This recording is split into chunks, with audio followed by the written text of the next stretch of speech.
nasta'in ala umuri dunya waddin. Wassalatu wassalamu ala sayyidil mursalin sayyidina wa habibina wa syafi'ina wa maulana Muhammadin wa ala alihi wa sahbihi ajma'in, khususan man sannafa hadzal kitab rahimallahu ta'ala wa nafa'ana bihi wa bi ulumihi wa bi ulumihi wa bi ulumihi wa fid dharain amin. Al-Fatihah. A'udzu billahi minasy syaithanir rajim. Bismillahirrahmanirrahim. Alhamdulillahi rabbil alamin arrahmanir rahim maliki yaumiddin. Iyyaka na'budu wa iyyaka nasta'in ihdinas siratal mustaqim siratal ladzina an'amta 'alaihim ghairil maghdubi 'alaihim waladdallin. Amin. Bismillahirrahmanirrahim. Para satis, para jamaah sekalian, kita masih bahas kitab Miftahus Sudur, masuk pada juz kedua, pasal kelima. Masih tetap kita mengkaji mengenai ilmu tasawuf akidah. Al-Faslul Khamisu, fasal yang kelima, fi bayani zikrillah, di dalam menerangkan zikrillah, ingat kepada Allah. Wa asarihi, dan efeknya zikir, fit tarbiyati ruhiyati, di dalam pendidikan spiritual. Fasal ini akan membahas mengenai ingat kepada Allah, mengenai zikrullah, dan efeknya terhadap pendidikan spiritual.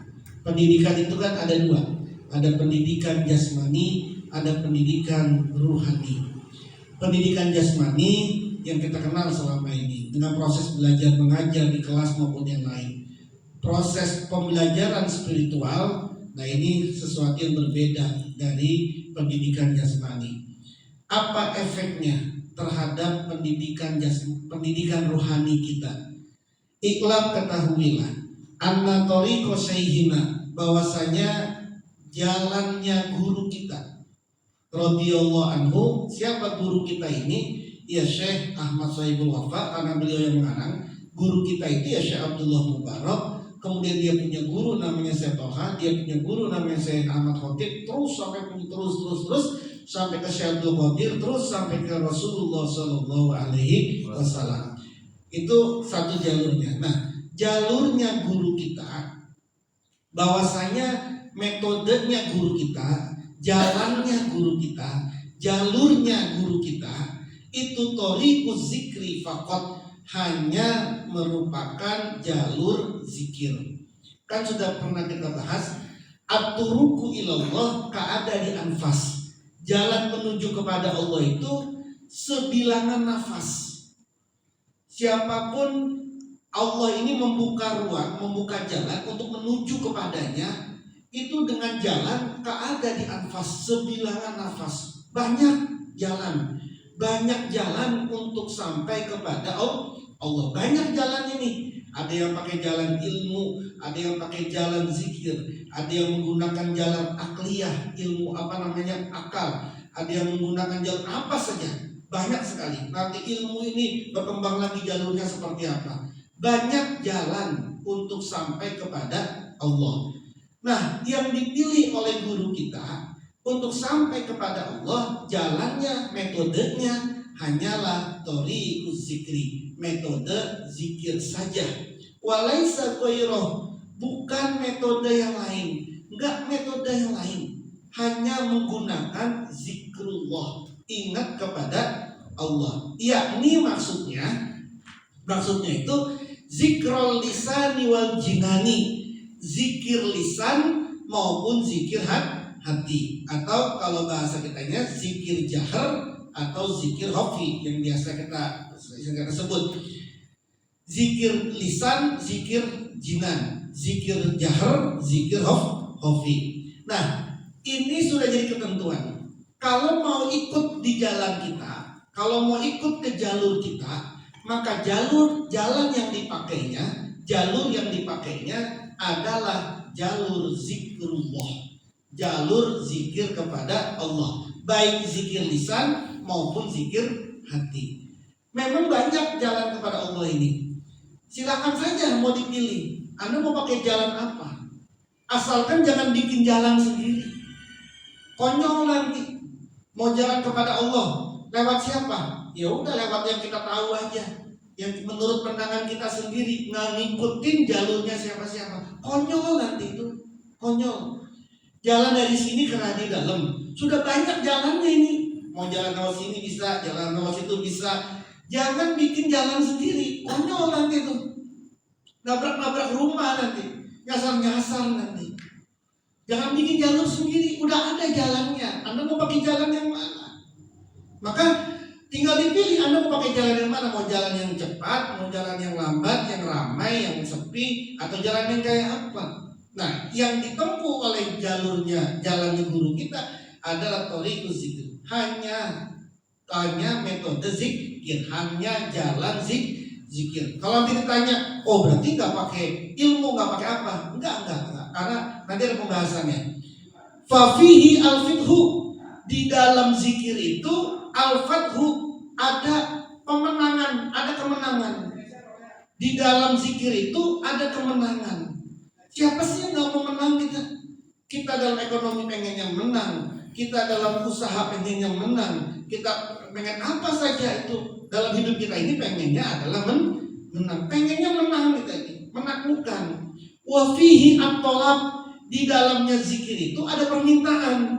Meskipun zikir itu di dalamnya tidak ada kata-kata minta, tapi di dalam zikir itu ada permintaan. Misalnya alhamdulillahirabbil alamin, itu kan nggak ada permintaan di situ, tapi di dalamnya terkandung esensi hakikat permintaan. La ilaha illallah, bukan kata-kata permintaan itu, tapi di dalam kalimat la ilaha illallah sudah ada esensinya permintaan. Wa fihi qada'ul hajat, wa fihi qada'ul hawaiji, di dalam zikir itu ada qada'ul hajat, memenuhi berbagai hajat. Siapa yang nggak punya hajat kita? Siapa yang nggak punya hajat? Pasti kita pengen punya hajat. Nah, di dalam zikir itu di dalamnya ada qada'ul hajat. Wa huwa minhu, jalur zikir itu berasal dari zikir. Wa ilaihi, dan kepada zikir. Wa bihi, dan dengan zikir. Kullu syai'in, adalah segala sesuatu. Mau apapun zikir, nggak mau apapun zikir. Dari zikir untuk zikir, dengan zikir. Dengan zikir, ya semuanya itu, semuanya. Landasannya adalah zikrullah. Bahkan kata beliau, fa iza amartuka bisyai'in ghairi, kalau aku mengajarkan kamu, kalau aku memerintahkanmu sesuatu yang selain zikir, fadrib sofhan, abaikanlah. Kalau aku memerintahkan sesuatu yang bukan zikir, abaikan. Tadi kata Syekh Ahmad Sohibul Wafat Tajul Arifin, kalau saya memerintahkan Anda untuk melakukan sesuatu yang sesuatu itu bukan zikir, fadrib sofhan, abaikan, gak usah diperhatiin. Saya cuma pengen ngajarin Anda zikir. Wattabi'iz zikra, dan ikutilah zikir. Ikutilah zikir. Misalnya, nih Anda pengen amalan apa? Bisa kebal, amalan buat kebal. Itu gak ada zikirnya. Ini bacaan zikir, tapi zikirnya bukan untuk zikir. Zikirnya untuk yang lain. Abaikan. Nih, saya ngajarin Quran. Biar apa? Kalau saya nanti bisa baca Quran, suara saya cakep, nanti saya kan bisa diundang kemana-mana. Bisa suruh baca Quran, bisa suruh baca rawi. Ya, gak usah. Fadrib sofhan, abaikan.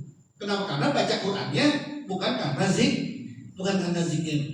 Jadi kalau saya memerintahkanmu sesuatu yang selain zikir, ingat kepada Allah, fadrib sofhan, wattabi'iz zikra, abaikan itu, ikutilah zikir. Kalau itu ada Qur'annya, kalau baca Qur'an kemudian di dalamnya adalah untuk zikrullah, ikuti. Sholat, perintahin sholat, di dalamnya ada zikrullah, ikuti. Membaca apapun saja, melakukan apapun saja, di dalamnya ada zikrullah, ikuti. Fafil asma'i, maka di dalam zikir asma, al-uluwu ilas sama, Di dalam zikir asma, itu zikir menyebut nama, yang menyebut nama Allah dalam zikir khafi misalnya, atau kalau dalam Asmaul Husna ya Rahman ya Rahim, atau ya Allahumma ya qadiyal hajat, Allahumma ya kafiyal muhimmat, itu kan zikir asma semua itu. Di dalam zikir asma ada al-uluwu ila sama, peningkatan seseorang menuju langit. Kalau kita mau tinggi derajatnya, maka zikirlah. Tidak ada orang yang tinggi derajatnya sampai ke langit. Bukan berarti langit ini ya, langit fisik. Tidak ada orang yang dinaikkan derajatnya oleh Allah secara vertikal kecuali dengan zikrullah, kecuali dengan zikir asma. Zikir itu yang bisa membuat orang ini dinaikkan oleh Allah. Al-uluwu ilas sama, naik ke langit. Qalbuka ma'a rabbika, hatimu bersama dengan Tuhanmu. Wa rabbuka ma'aka, sedangkan Tuhanmu bersama dengan engkau. Puncak keinginan manusia adalah ketika ada Allah bersama dengan kita. Mau apapun ada Allah. Memang Allah nggak ada di kita. Ada Allah di kita ini, tapi terhijab sehingga tidak terlihat. Yang dimaksud di sini adalah hati kita bersama dengan Allah dan Allah bersama dengan kita. Orang kalau sudah bersama dengan Allah dan dia sudah bersama dengan kita, itu yang disebut dengan al-usul, sampai ke hadiratnya Allah, Allah. Jangan nanti ditunggu gitu loh. Bukannya Allah, masa Allah nggak ada di kita? Kan Allah ini lebih dekat dari urat leher. Iya, Allah memang lebih dekat di urat leher. Tapi kau tidak melihat dia. Engkau tidak melihat dia karena ada hijab yang besar ini antara kita dengan Allah. Ada hijab, ada benteng, sehingga kita ini nggak mampu melihatnya, nggak mampu merasakannya. Sebab apa itu? Ya sebab nafsu kita, sebab setan kita, sebab apapun yang buruk-buruk di dalam diri kita. Kan sering saya contohin, jangankan Allah kejauhan. Ada rokib, ada atid di sebelah kanan kita, kanan kiri kita aja kita nggak melihat gitu. Bukan melihat pakai mata, ngelihat pakai mata hati.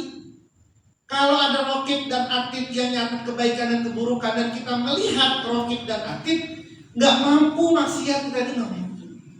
Kenapa? Karena kita melihat ada rokib sama atid, tapi rokib sama atidnya ini nggak terlihat sama kita. Makanya mampu kita melakukan maksiat. Kan contohnya jelas banget sekarang. Ada CCTV atau tidak ada CCTV. Mau maksiat nih, lebih takut sama CCTV atau lebih takut sama rokib sama atid? Ada orang membuat maksiat, ada CCTV, lebih takut sama CCTV atau lebih takut sama rokib sama atid? Padahal rokib sama atid ini kan ada di kita, tapi kita tidak melihat dia dan dia terhalang sama kita. Jangankan Allah ketinggian, tapi kalau orang sudah sampai hatinya bersama dengan Allah dan Allah bersama dengan dirinya, itulah yang disebut dengan al-usul, orang yang sudah sampai ke hadiratnya Allah. Ana jalisu man zakaroni, aku selalu menemani orang yang ingat kepadaku. Falaisa ba'idan anka, Allah itu tidak akan jauh darimu, yuqarribuka ilaihi, zikir mendekatkanmu kepada Allah. Wa yu'arrifuka bihi, zikir akan membuat kau ini kenal dengan Allah. Wa man arafallaha arafal hikmata, siapa yang sudah mengenal Allah maka dia mengenal hikmah. Allah tidak akan jauh dari kita. Zikirlah yang mendekatkan kita kepada Allah. Coba begini. Coba misalnya mau maksiat nih, itu berani maksiat karena tidak ada Allah. Ketika lagi mau maksiat langsung zikir, Astagfirullahaladzim. Itu kira-kira Allah langsung mendekat kita apa enggak? Terasa nggak kita dekat sama Allah? Terasa. Kalau sudah mendekat dengan Allah itu apa berani melanjutin maksiatnya? Kan nggak berani. Karena Allah ini kayaknya jauh banget dan bahkan tidak terlihat, orang berani. Kita nggak punya apa-apa, padahal ada keperluan. Allah jauh banget sama kita nih, makin gelisah itu, makin galau. Orang yang punya duit galau, orang yang punya kerjaan galau, karena jauh banget ini dia. Merasa Allah ini jauh banget. Coba zikir. Coba zikir. Jangan cuma ngandelin nyari kerjaan saja secara fisik. Coba bantu dengan zikir. Dorong sama zikir. Ketika engkau dorong dengan zikir, nanti zikir itu akan mendekatkanmu kepada Allah. Kalau kau sudah didekatkan oleh zikir kepada Allah, maka meskipun kamu masih belum dapat kerjaan, hatimu tidak goyang, hatimu tidak galau, pikiranmu itu tidak stres, meskipun masih belum dapat kerjaan. Kan beda sih. Nanti ketika pikirannya sudah jernih, sudah tenang, hatinya sudah tidak galau, enak mikirnya. Kalau kemudian ada pikirannya sudah kacau, mana ada sih pikiran yang kalut menghasilkan keputusan yang baik, mana ada. Tidak ada pikiran yang kalut menghasilkan keputusan yang baik, itu tidak ada. Pikiran yang kalut akan menghasilkan keputusan yang sempit. Mesti sudah itu. Akan mencari jalan pintas. Nah, yang mendekatkanmu kepada Allah adalah zikrullah. Yang akan mengenalkanmu kepada Allah adalah lewat zikrullah. Ingat ya, zikrullah. Ingat sama Allah, bukan zikrul yang lain. Meskipun mulut kita zikrullah, tapi hati dan pikiran kita ingatnya sama itu. Makanya kan sering saya sampaikan, biar kalau lagi zikir pikirannya nggak keluyuran kemana-mana, ikuti huruf-huruf yang kita baca itu, ikutin. Huruf yang kita baca ini ikutin. Misalnya baca Fatihah, Bismillahirrahmanirrahim. Kan kita hafal ya Fatihah nih. Kan kebayang sih hurufnya Bismillahirrahmanirrahim, kan kebayang tuh. Jadi saat kita lagi zikir itu seakan-akan kita lagi baca tekstual itu. Kita lagi membaca begini, per huruf tersalin itu. Kalau dalam zikir khafi lagi tawajuh, biar nanti gak kemana-mana pikirannya, kita ngelukis di dalam hatinya. Ngelukis itu dengan kalimat ini kita ngelukis. Alif lam lam ha, alif lam lam ha, alif lam lam ha. Terus di sini alif lam lam ha, ikuti terus sini nih. Ketika nyebut Allah, kebayang gitu kan, ngelukis di sini. Biar pikirannya nggak kemana-mana. Ketika pikirannya nggak kemana-mana, itu namanya zikrullah. Tapi kalau lagi zikir Allah, zikir kepada Allah, mikirnya kemana-mana, itu yang saya sering bilang. Lagi zikir, kemudian bikin kredit. Lagi zikir mulutnya nih zikir kredit, astagfirullahaladzim, otaknya kredit. Itu bukan zikrullah, itu namanya zikrul kredit. Gitu kan? Lagi zikir, terus kemudian mengitung, bisa mau gini ya. Itu bukan zikrullah, itu zikrul masalah, itu namanya zikrul rencana. Yang dimaksud adalah zikrullah, ingatnya kepada Allah. Itu yang akan mendekatkanmu kepada Allah, yang akan membuat engkau kenal dengan Allah. Nah, orang yang sudah kenal dengan Allah, arafal hikmata, dia akan mengenal hikmah.